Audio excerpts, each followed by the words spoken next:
guys, welcome back to my YouTube channel. If you're new here, please welcome. It's your girl who is here to update you on each and every story irikuitika muma streets.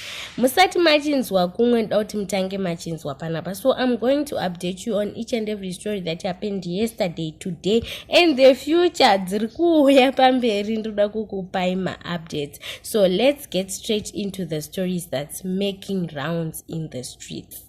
So nyaya yedu yekutanga yanhasi yakamira yakadai. Nyaya yanetsa, nyaya yatenderera mastreets. The battle between Mai Juju nebhodho ravo and then Mai Titi neFelly Glow. Saka there's been a competition of late iri kubvarura vanhu mumastreets between Felly Glow nebhodho raMai Juju kuti ndeapi mafuta ari kuita. Vamwe vakati kune ari kupisa manakosi, vamwe vakati pana ari kuitisa vanhu kunge chembere. Saka of late Doreen isusu tinomuziva ari kuCat Family right now ari kusapota bhodho raMai Juju. Tiri kutoshiya kuti zviri kufamba sei naDoreen iye anomboti anomira neCat Family. But anyways munhu anochinja guys, nonzi usavimbe nemunhu, munhu anochinja. And then tobva taenda pana mabridge. Uyu ndimabridge guys, ndimabridge. Ndangoti ndikuratidzei nyasha dzaMwari kuti aiwa nyasha dzaMwari dzinobata zvinoshamisa. Ndiye zvekare musikana uyu izvezvi. Can you guys see the change? Muskana wekumaprazi wekumaruzeva right now glowing in the streets.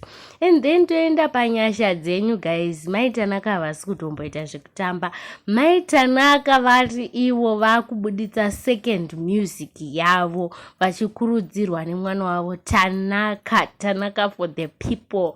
Maitanaka for the people. Nyasha dzenyu, nyasha dzenyu.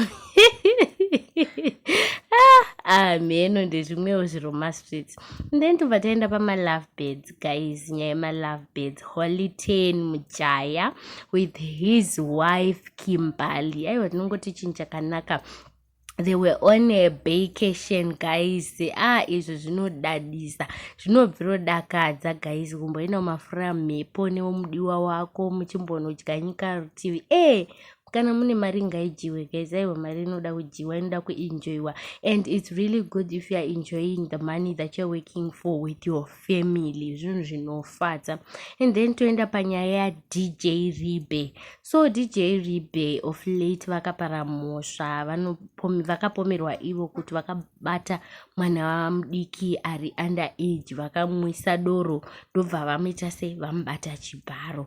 Saka DJ Ribe hanzi vapiwa bail re 100 years. So Fanta Napost achiti aiwa is now a free man.